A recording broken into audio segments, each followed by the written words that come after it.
Vamos lá, então, nós vamos falar sobre autismo, como já estava no nosso cronograma, né? E eu tinha prometido para vocês. E nós estamos no mês de abril, que é o mês escolhido de conscientização do autismo, né? Nós temos o dia 2 de abril como essa lembrança, mas o mês inteirinho de abril a gente fala sobre o autismo, o mês azul, né? E azul porque a incidência é maior em meninos e tal. Esses slides, né? Este é um trabalho que eu elaborei com a minha colega lá em Diadema, a Elaine Gonzalez, e a gente apresenta em algumas escolas, orientando professores a respeito das características, dos indícios e como diagnosticar uma criança com autismo, ok? E a definição, né? Nós temos aqui a definição de autismo. Ele é caracterizado por uma desordem cerebral que impacta no desenvolvimento da pessoa, podendo interferir na forma como ela percebe o mundo ao redor e interage com os outros, ocasionando desafios sociais de comunicação, verbal ou não, e comportamentais. Trata-se de uma condição crônica, de uma deficiência neurológica e não de uma doença, né? Devido à variedade de sintomas e sua complexidade, essa condição agora é denominada transtorno do espectro autista, o TEA, que a gente conhece, né? Então, a gente sabe que é neurológico, a gente sabe que é uma condição genética, mas a gente não tem aí um indicador, um marcador biológico que nos ajude a definir o que é o autismo, tá? Por isso que o diagnóstico ele é feito a partir das observações comportamentais, né? Essa é uma definição de acordo com a Organização Mundial de Saúde e nós temos aí, então, uma condição de deficiência e não uma condição de doença. Isso é importante frisar, nós já conversamos sobre a diferença dessas duas situações, tá? E para frisarmos, é importante lembrar a legislação que ampara essa situação. Lembrando que nós, brasileiros, somos privilegiados nessa parte da legislação. Nós temos uma das melhores legislações do mundo quando falamos de inclusão da pessoa com deficiência. Nós, né, temos um amparo legal para falarmos a respeito disso. Nós temos uma legislação avançada nesse sentido. Mas é recente. E nós estamos falando de uma situação que, para termos resultados eficazes, a gente teria que ter esta modificação social, tanto na legislação quanto nas práticas, né, sociais, a um tempo maior para termos um resultado melhor. A legislação que nos ampara, por exemplo, a colocar os autistas na condição de deficientes e garantir a eles direitos que antes eram garantidos só aos deficientes físicos, visuais e auditivos, né, ou mentais, é a lei de dezembro de 2012 da Berenice Piana, que é uma mãe de autista que lutou por essa lei, né, para que ela fosse votada e que entrasse em vigor, e que traz aí o direito do atendimento educacional especializado, os direitos que um deficiente tem, então ele passa a ter esse status de deficiência, né? Então é muito importante essa legislação, mas ela é super recente, né? Nós temos ela há nem 8 anos ainda, e para vermos os resultados dessa legislação, a gente precisa esperar um tempo maior, né?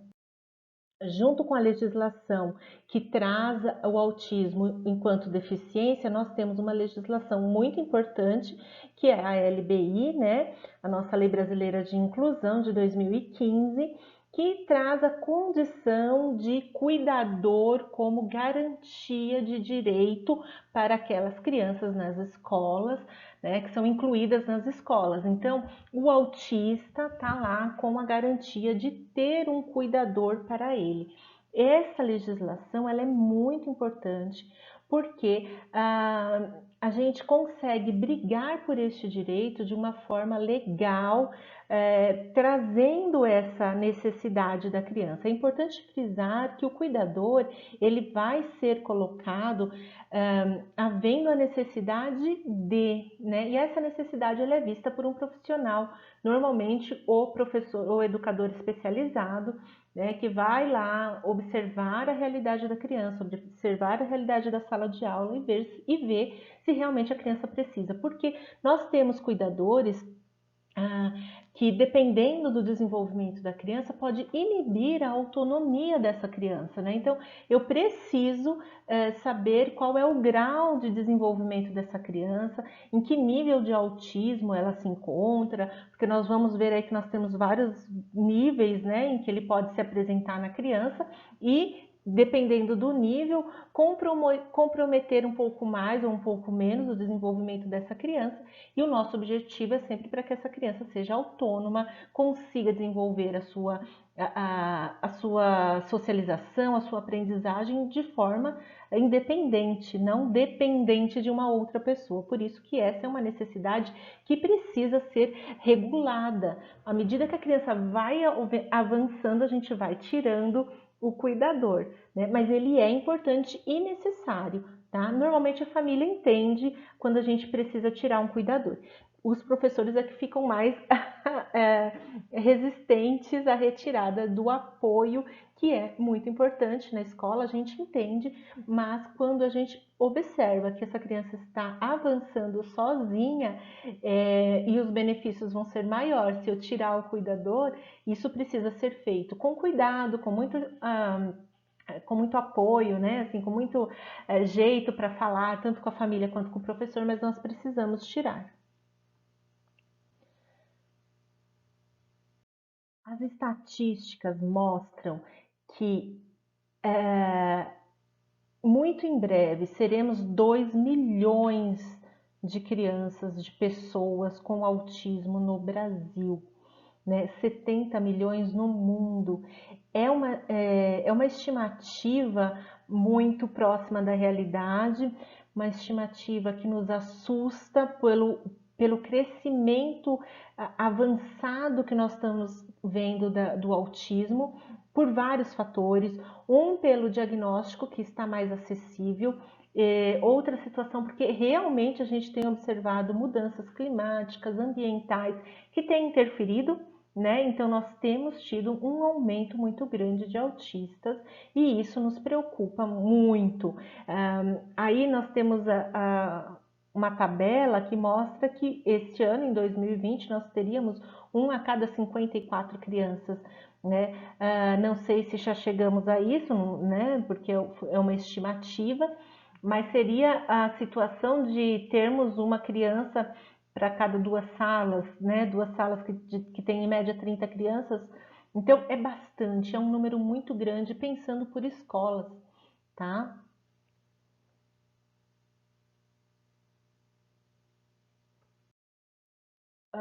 Esse quadro a gente mostra um pouco das principais características. É possível vermos aí que 25% de meninas, né, 25% do grupo de autistas são meninas, 75% são meninos, a prevalência em meninos, isso ainda é fato. De 45% a 60% apresentam uma deficiência intelectual. Não há um único marcador biológico, a gente percebe algumas situações no DNA, no gene, mas a gente não tem um marcador biológico que determina o autismo. De 20 a 30% são não verbais, são aquelas crianças que não conseguem oralizar, verbalizar nada, né? Se comunicam por flippings, por estereotipias, por agressões, às vezes, batendo no colega, enfim. De 20 a 25% tem retrocesso na linguagem. Aprende, desenvolve a linguagem, fala alguma coisa e vai perdendo essa comunicação. De 70 a 95% tem alterações sensoriais. Isso é muito importante porque essas alterações sensoriais interferem na alimentação, na aceitação de barulhos, de ruídos, né, de estímulos visuais. Enfim, nós temos todo um conjunto de situações que exige da escola muitas adaptações, tá? Nós temos de 3 a 19% a incidência em irmãos. Então a gente vê que existe aí um fator hereditário, ainda não sabemos quanto, né? Também a porcentagem em gêmeos monozigotos, então a gente observa que isso ocorre bastante, é frequente de vir gêmeos e os dois terem o autismo. Essas situações elas foram descobertas muito recentemente. Nós ainda estamos aprendendo, engatinhando, né, para descobrir o que realmente é o autismo. O diagnóstico, ele é dado, como eu disse, né, não tem um marcador biológico, ele é dado por uma equipe multidisciplinar. Qual é o caminho, né, para a gente chegar nessa equipe? Normalmente o professor observa ou a mãe observa e vai para o pediatra. O pediatra é a porta de entrada, né? Então ele vai falar para o pediatra: meu filho, tô achando meu filho diferente, meu filho não está falando. Normalmente a primeira queixa é a fala. Meu filho não está falando no tempo adequado. Então, o pediatra já encaminha para um neuro juntamente para uma fono, né? Esses dois profissionais, eles vão atuar buscando uma equipe multidisciplinar. A fono já vai pedir o apoio da psicóloga, do terapeuta ocupacional e vai se formando uma rede de profissionais para a gente identificar se realmente essa criança tem ou não autismo, né? Normalmente o neuropediatra pede uma avaliação psiquiátrica também, em muitos casos, né? E todo esse apoio de profissionais, eles levam em consideração a hipótese, o suposto diagnóstico, tá? Porque podem haver situações equivocadas, podem haver atrasos no desenvolvimento, pode estar acontecendo um atraso na fala, pode ser um atraso no desenvolvimento neuropsicomotor, né, que indique outras comorbidades, outras situações aí acontecendo com a criança e não o autismo. Isso pode acontecer, então temos que ter essa cautela. A criança já tem o diagnóstico fechado, ela está em avaliação, tá? Isso é um ponto importante. As causas, como eu falei para vocês, apesar do autismo ter um número relativamente grande de incidência, ela só foi incluída aí na Organização Mundial da Saúde, na CID-10, na Classificação Internacional de Doenças, como uma doença mesmo, em 93. Então, nós temos uma situação muito recente, nós não temos um histórico muito grande dessa síndrome, né, dessa situação. A gente não sabe muito a respeito disso, é tudo muito recente, mas a gente sabe que existem alguns fatores que desencadeiam essa situação. A gente sabe que não é estritamente genético, a gente vê crianças que vêm, né, que podem, os autistas podem se reproduzir e não ter filhos com autismo, pode acontecer, mas a gente percebe que é muito comum na mesma família acontecerem mais de uma criança com autismo, né? Então a gente percebe uma carga genética, né? A gente percebe as interferências do ambiente extremamente poluído, alimentação ruim, a idade da mãe, do pai, tá? Interfere. Enfim, tem vários fatores que a gente percebe que pode interferir, mas a gente não tem uma causa. A gente não sabe exatamente é por causa disso que está acontecendo o autismo. A incidência, né, o aumento de drogas, bebidas, cigarro, isso também tem um fator, as pessoas observam isso.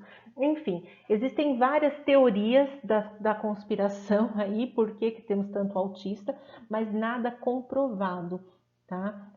No fim de 2014, os pesquisadores do projeto Genoma, na USP, fizeram uma importante descoberta na área.